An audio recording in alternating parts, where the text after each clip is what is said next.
لا لا لا يا قاضي، لا انا مش هتكلم في اللي حصل ده بره ده تاني. الاقي مجموعه من الشباب واقفين ومسقطين بناطيلهم. يمكن عندهم ظروف يا عم شاؤوب. ظروف ايه؟ ده اللي شفته حاجه غريبه خالص. اتفضل يا عم شاؤوب. انا ايش مشجر وايش بفتة وايش دمور، واحد بقى بيبقى لابسه الداخليه. اشوف انا ليه؟ خد يالا ولا املى المج اللي في ايديك ده كوكتيل. انت راسك عامله زي البيضه كده. ايش يا عم شاؤوب، ايه الشياكه دي كلها؟ الشياكة ايه يا ميار؟ ما ده العادي يا بابا، في ايه؟ لا يا عم شاؤوب النهارده انت انيق خالص. لا عشان يمكن بس انا ستايلش وابويا ستايلش، انما امي مختلفة خالص، ستايلش جدا جدا. لا يا عم شاؤوب النهارده انت بتفكرني بنجوم هوليوود. رحت هوليوود بجد؟ دي. مرتين فعلا. مرة بالقطر ومرة بالعربية، بس تعبت. عم شاؤوب يا عم شاؤوب دي تروح بالطياره، قطر ايه وعربيه ايه؟ لا ما رحتش بالطيارة، بتجيلي دوار ما اروحش هناك. دي اكيد هوليوود التانيه اللي انت رحتها. لا. بس يا عم شاؤوب النهارده انت عامل زي براد بيت. الله الله الله الله، اعتبر ده مغازله ولا ايه؟ يعني اول ما شبهتيني ببراد البيت، يعني براد البيت يا ماهر بزبوزي طالع اول. لا يا عم شاؤوب ده نجم من نجوم هوليوود. قصدك الفيس بريسلي. حاجه شبه كده. لا اعرف، انا متصور معاهم كلهم فعلا؟ فوتوشوب. بس عم شاؤوب النهارده بقى بما اننا بنتكلم على الاناقه والشياكه وانت النهارده اخر شياكه، عايزينك بقى تكلمنا وحلقتنا تبقى عن الموضه وازاي كانت زمان وظهرت وتتابعت ازاي. انا حاسس يا مياري ان انتوا بتيجي تفتحوا المندل بسم الله الرحمن الرحيم نطلع ايه الموضه، وانا مش محضر اي حاجه يعني. حاضر الموضه. طبعا يا عم شاؤوب انت قدها وقدود محضر ايه بس. الله لا في حاجة مختلفة الحلقة النهاردة فيها كده. ماشي اعتبره غزل عفيف. الموضة يا ميار زمان كانت عنوان الشياكة والأناقة، إنما دلوقتي لو حد ماشي على الموضة ما تعرفوش لا ذكر ولا انتاية، ماشي غير محدد المعالم. ايه ده ازاي يعني يا عم شاؤوب؟ الله طبعا، ان تلاقي البناطيل الزماره اللي طالعه تلاقي رجليه عاملين زي ال11، عاملين زي العصايتين كده. طب امتى يا عم شاؤوب الناس بدات تفكر في الموضه والتجديد؟ من زمان. الانسان طول عمره متغير متجدد. اول ما ربنا خلق البني ادم خلقه ايه؟ ابيض يا ورد، زي ما هو، زي ما ولدته امه. ايوه. طب يتغطى بايه؟ بايه؟ كان منتشر زمان، ما فيش طبعا قماش، ما فيش حاجه. كان شجر التوت. شجر التوت ده كان للناس الغلابه. الغلابه؟ لانه كان منتشر زي البفتة، الدمور، الفسكوز، الحاجات اللي شغاله اليومين دول. ده كان شجر التوت. كنت تلبس الشجرتين وتمشي. انما الاغنياء بقى لا، طول عمرهم مرفهين، يلبس ورق مانجا، ورق كمثرى، ورق عنب. ورق عنب؟ امال ايه؟ طب التطورات بعد كده بقى بعد ورق العنب؟ بعد ورق العنب بقى ظهر حاجات تانية كتير. الانسان بدأ يهجم على الكائنات اللي حواليه، طول عمره مؤذي. البني ادم طول عمره مؤذي، هاجم على الحيوانات اللي حواليه. كان هناك بقى الطبقة الفقيرة تربي الفراخ وتشد ريشها وتلبسها عشان تغطي نفسها. ايوه. او يجيبوا ارنب يسلخوه ويلبسوه في رجليهم. دي الطبقة الفقيرة. انما الطبقة المتوسطة كانت ارقى شوية، كانت تلبس لحم الماعز، الجلد بتاع الماعز ده. في ناس لبست خرفان بس اللي ضايقتهم ما عرفوش. كانت تقال. طب الطبقه الغنيه بقى يا لا الطبقه الغنيه دول مرفهين، كانوا يلبسوا جلد النمر. وكان جلد النمر ايامها كان غالي، لان النمر عشان تصطاد واحد تجيب فرو كان ياكل له 4 5 في السكه. دي حق يبقى غالي بقى طبعا. لكن لما تطورت آلة القتل وبدأنا نموت النمور، عملنا بقى البطانيه جلد النمر. وبعد بقى موضه جلد النمر دي حصل ايه؟ الموضه اللي بعدها القدماء المصريين بدأوا بقى يزرعوا البردي، واكتشفوا نبات البردي وبدأوا يلبسوه ويعملوا منه حاجات زي الكتان وبتاع يلونوه. فحصل تشابه ما بين ملابس الرجال وملابس النساء. يعني الراجل ايام الفراعنه كان بيلبس جيبه، ده عادي، ده عادي. وكان بيلبسوا كمان بافيتا. بافيتا بتاعت الاطفال دي يا عم شاؤوب؟ زيها كده اللي هي مدوره دي، بس مش عشان لا مؤاخذه يعني بيرينوا ولا حاجه. لا عشان ايه؟ ما كانوش اخترعوا الشوكه والسكينه، فكان لما ياكلوا يهلطوا على بعض كده. يقعد يرمي. وانت فاكره البتاعه اللي كانت هنا دي اللي قالوا عليها الجرافته؟ لا دي كانت فوطه ينشف فيها ايده ويمسح فيها بقه. طب ايه رايك يا عم شاؤوب نروح معاك ومع مشاهدينا وتقرير نشوف راي الناس في الشارع بيقولوا ايه عن تطور الموضه، ونرجع مره ثانيه مع كلام شاؤوب. طب الواد خد المج يا احمد، المج يالا.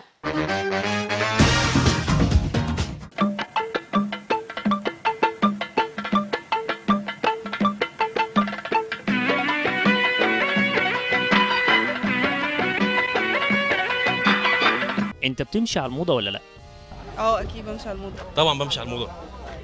بنمشي على الموضه. الموضه اللي نازله الايام دي طبعا هي مش موافقه مع عصرنا، لان هم طبعا بدا الولاد ياخدوا نفس اشكال البنات. موضة ايه؟ اللبس. بنات ولا اولاد؟ مفيش حاجة معينة يعني. يعني مش كلها، حسب. لا الحاجه اللي بتليق عليا. لا الحمد لله ما بحبش. لا مش عجباني. ايه الفرق ما بين التاتو والوشم؟ الوشم هو اللي بيفضل لازق في الجسم ما بيتشالش، تمام. والتاتو جاست يعني يبقى 3 شهور او حاجة كده وبيتشال. الوشم ممكن يتعمل في اي حته في الجسم، هنا في الكلام ده كله، في الجسم ده كله، لكن الوشم هو اللي بيتعمل هنا، يعني المفروض ان هو بيتعمل في الجسم في الحته دي بالظبط. الاثنين واحد. هو لا والله انا ما لا تاتو ولا مش بتاع تلفزيون انا ولا تاتو؟ مش عارف بصراحة، صعبة دي. التاتو بيتشال الوشم ما بيتشالش. التاتو على الايد، الوشم على الايد برضو، فعلا على الايد. التاتو ده لزق حلو. لكن الوشم ده بيبقى بمكنة بيتعمل. هوريك صوره وقول لي ايه رايك فيها. شعرها طيب بقى انا عاملة كيرلي بس مش قوي كده. ايه رايك في الشعر ده؟ ممكن تاخد الخطوه دي؟ لا ما احبوش لا. ليه ما تحبوش؟ ليه؟ ده حلو. ما يعجبكش ده؟ لا دول محترمين. لابسين، محترمين. سكر حلوه الدنيا سكر. طب ايه رايك في الدوجلاس ده؟ اوفر قوي. ايه رايك في الشباب اللي بيعمل بوني تيل؟ عايزين تجنيد اجباري. ما بحترمهمش خالص على فكرة. ما اعرفش البونيتيل. اللي هو باستك من ورا يربط شعره بقى. بيعملوا ايه؟ مش يعني اللي هما بيلموا شعرهم دول. باستك. يا ايه رايك في المثل اللي بيقول كل اللي يعجبك والبس اللي يعجب الناس؟ انا البس اللي يعجبني، انا ماليش دعوه باللي يعجب الناس. انا بلبس اللي يعجبني باكل اللي يعجبني. لا يا بنلبس اللي يعجبنا. يعني عادي كل اللي يعجبك والبس اللي يعجبك برضه. البس اللي انا عايزاه مش اللي يعجب الناس. طبعا انا باكل اي حاجه، اكلت شويه محشي كده حلوين. لا مش موافقة عليه. لا انا البس اللي يعجبني انا. مشاهدينا اهلا بكم من جديد بعد ما رحنا شفنا التقرير. مكملين مع عم شقوب. عم شقوب عايزاك بقى تفتكر لنا العشرينات، الموضه كانت عامله ازاي؟ يا على العشرينات، انا احب العشرينات جدا ولغايه دلوقتي انا اخد فلوسي كلها عشرينات. ما زمن الطفوله والفحوله والرجوله والعجوله، كل الازمان الجميله دي العشرينات. العشرينات كان الموضه الراجل يلبس البدله الشيك ويحط فيها الورده في عروه الجاكيته، الله. ويلبس الطربوش المنفوخ والقميص والمنشه، ده كان كله اوبشن تاخده مره واحده مع البدله. ده بالنسبه للرجاله. طب الستات يا عم شوق كانوا لا بيلبسوا رجاله ايه؟ رجاله ايه والستات ايه؟ انا لسه يا بنتي كان الولد في الفتره دي كان بيهلك نشا كتير، يهلك كل فلوسه على النشا عشان بينشي لياقه القميص. ومتخيله بقى لما يعرق كان يبقى قفاه عامل ازاي؟ مهلبيه طبعا. لا وكان ابن مين اللي ينشي؟ كان ابن مين ده؟ يشوفوا كده يقول لك ابن مين ده؟ ابن مين ده؟ ومنشي.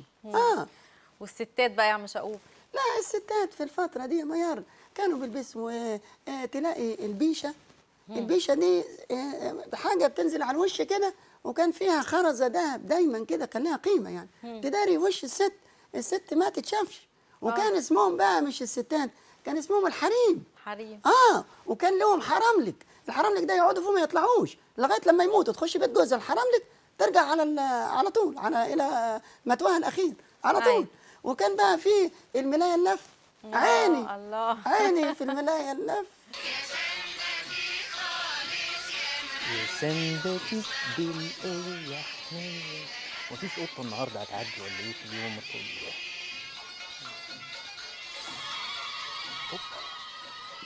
بونجور يا هانم. ده انا ما اقدرش على كده. ده ايه الجمال والحنيه واللطافه والانسانيه. ما تيجي الليله ونجيب عديله. بقول لك ايه، انت هتفارقني ولا اندهلك الشاويش؟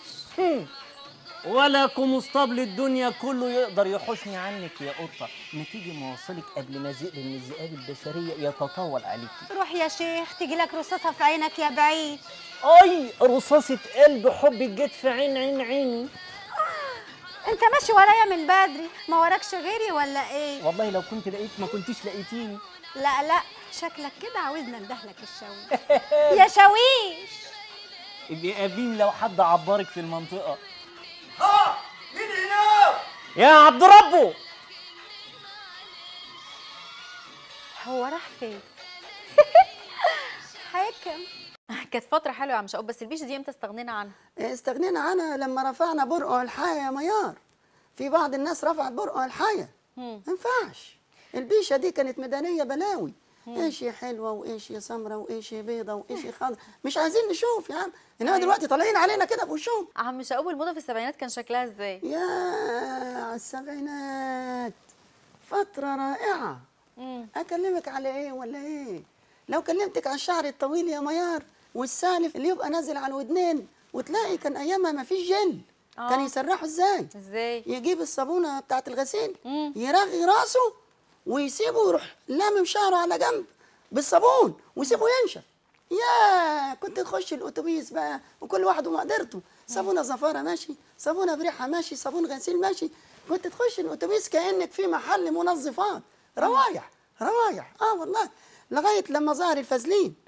الله يسامحه اللي طلع الفازلين، بقى عليات ويسيح في الشمسه، وتلاقي اللي عامل فازلين حاطط منديل على اللياقه. ده ظهور المنديل المحلاوي كان بسبب الفازلين. ايوه الكاروك الكبير ده. ده ظهر لما الياقات بتبوظ والستات كانت بتشتكي من الرجاله. وكان في بقى مقوله مشهوره، وسع للحزين اصله ده فازلين. ده موال بقع الله يسامحه. طب وايه تاني يا عم شقوق؟ لا الرقص بقى. الرقص بقى بتاع السبعينات والحركات والكازينوهات. ما كانش رقص ولا نيله. امال ايه؟ ده كان حاجه كده عشان تهضم اللقمه. يقعدوا حركات هستيريه غير مفعله وغير مفهومه.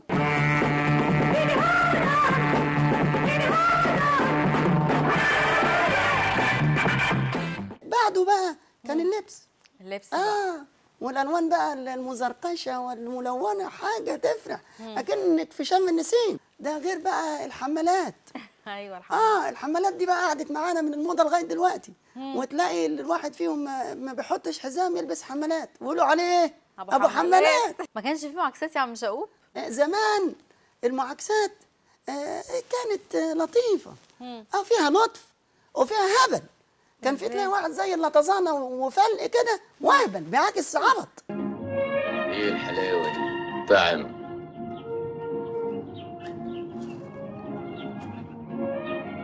نحب نتعرف، الانسه اسمها ايه؟ الفلق ده عامل زي اللي بعكسه اليومين دول. انما زمان يا ميار كان في شياكه، لطف في المعاكسه طبعا، علاقه لطيفه، تقول جمله حلوه. ايوه. وكان الولد والبنت لما يرتبطوا ببعض يروحوا يقعدوا في مكان هادي، كوبايتين ليمون وشجره جميله، حاجه حلوه حاجه حلوه.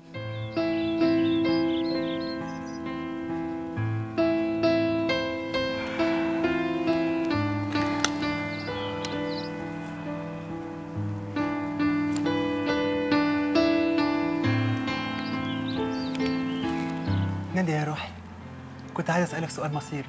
اسال يا مراد. شعر حلو النهارده. على الموضه يا حبيبي.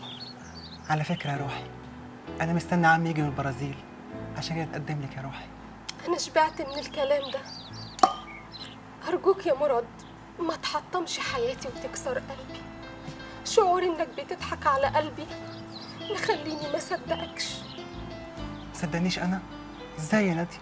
ازاي؟ انا ممكن اثبت لك قدام العالم كله دلوقتي يا نادية مدى التضحيات اللي بعملها عشان اوصل لقلبك انت. قلبك انت وبس يا روحي. ايه هي التضحيات دي؟ انا عشانك يا روحي اتعلمت ارقص هيب هوب وتويست وتانجو يا روحي.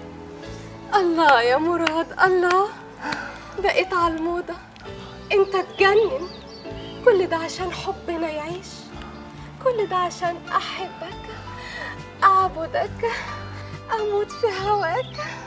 نادية. مراد. نادية.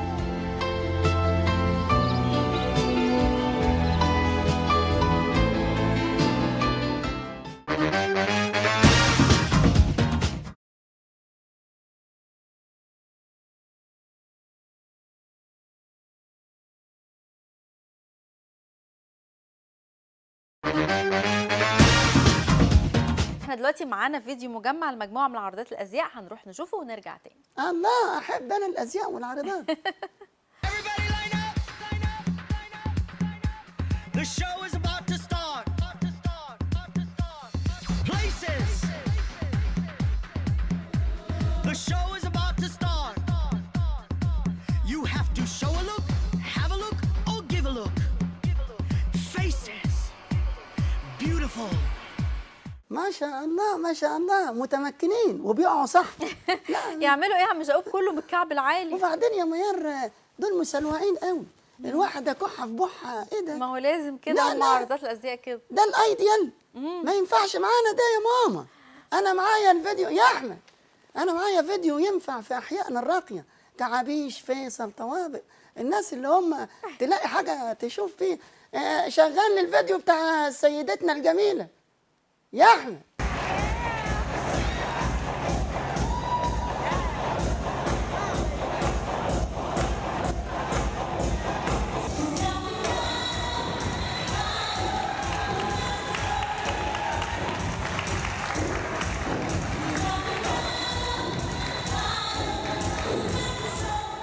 هو في كده يا عم شقوق؟ لا ده في كده وفي كده وفي كده، بس الدكتور منعني من السمين صراحه. شفتي السمره اللي لابسه اسود، سمره ولابسه اسود، تناسق غريب في الالوان. طبعا عم شقوق الفنانين بقى ازاي في الفتره دي؟ نجوم الفتره. نجوم الفتره دي يا ميار، الفنان الرائع ببعت له تحيه سمير صبري، اللي كان اقنع شباب السبعينات ان بتوع العشرينات والثلاثينات والخمسينات بيحسدوهم. واللي شافونا حسدونا يابا، يحسدونا ليه؟ حسدنا على ايه؟ ده احنا حيارى وغلابة يابا، هنبكي ليه عليه؟ بايدينا نعمل ايه؟ حسدنا على ايه؟ طبعا عم شقوق الفترة دي كانت جميلة قوي على فكرة. لا رغم ان الفترة دي مليانة بناطيل وقمصان والهيلا هوب لينا هوب وكل الحاجات دي، الا اننا ما كناش بنشرب بيرة يا ميار. ما كناش بنشرب بيرة. ايه اللي خلى المواطن المصري بتاع زمان، فاكرينه؟ اللي كان يقعد في البلكونه بالفانيلا داخليه والمدام واقفه جنبه لابسه قميص نوم قط في البلكونات، واللي كانوا يقعدوا يلعبوا كوتشينه ويشربوا بيره وبتاع. بس كانوا ايه بقى؟ كانوا يعرفوا ربنا كويس قوي. مش ده المجتمع المصري يا ميار، ولا دي تقاليد ولا خالص. انا اضرب بيره واروح اصلي، دي مش دماغ بيره، دي دماغ بانجو. عيب. هو اي كلام في الاعلام يبقى تمام؟ لا صح، عيب يا عم شقوق. طيب فتره التسعينات بقى كانت عامله ازاي وموت التسعينات؟ الله، الانفتاح بقى. الانفتاح والناس الكفحتيه. الكفحتيه دول ظهر عادل امام بالبدله الجينز اللي لبسها في ابراهيم الطاير. ولابسها في جمعه الشوال، ولبسها في مسجل هي تقريبا كان بيعمل دعايه للبدله ولا ايه معرفش، بس كان هي البدله الجينز. كلكم عليها ولاد الكلب. عم شقوق الستات بقى فتره التسعينات كانوا بيلبسوا ايه؟ لا الستات في فتره التسعينات مش مفهومين.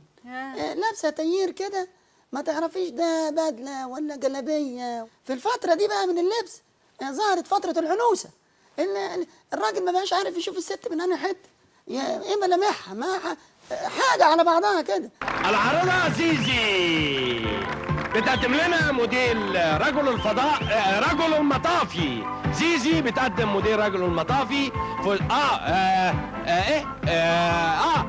ديسكو. الموديل اسمه ديسكو، فستان ديسكو، لونه ازرق، لونه اسود. لا هو انت لو عندك تلفزيون ملون لازم تشوف لونه ازرق، لو عندك ابيض واسود هتشوفه كحلي. طبعا مش هقول اتكلمنا بقى على قصات الشعر والتسريحات والكوافير كان عامل ازاي؟ لا جيت في حته بقى ملعب. الناس بعد ما بطلت تعمل قصه عماد حمدي اللي هي الشق بالسكين في الراس في النص، مامته اللي كانت عاملاها له. يعني مش كانت مصنوعه كده. ظهر بقى رأفت الهجان البوب بقى. البوب عمل بقى البومبيه، وبدات الناس بقى كله يعمل البنك. وبعدين بعدها ظهرت بقى موضات مختلفه. ظهر كابوريا، تجلط دماغك من هنا وتسيب المكان ده. انا باللابوريا هنبكي عليه، اموت في البوريا ليلي ونهاري يا بيه. وفي اواخر التسعينات بقى يا عم شقوق بدأ الشباب يقلد النجم عمرو دياب في طريقة لبسه وطريقة شعره. لا عمرو دياب عمل ثورة في الموضة طبعا، وخصوصا التيشيرت بتاعه اللي باع منه ملايين ده، بلوفر الشهير ده، البلوفر بتاعه ده، يا بقيت تشوفي منه في كل حتة وكل الالوان يا عم شقوق. طبعا. لا بص يا عمرو، كان جاي له صفقة من على خط الانتاج، بعتها العتبة والناس اشترت. ايوه، ده غير قصات الشعر، ده غير اللبس بتاعه، ده غير، لا كان عمرو عبارة عن كوكتيل من الموضة.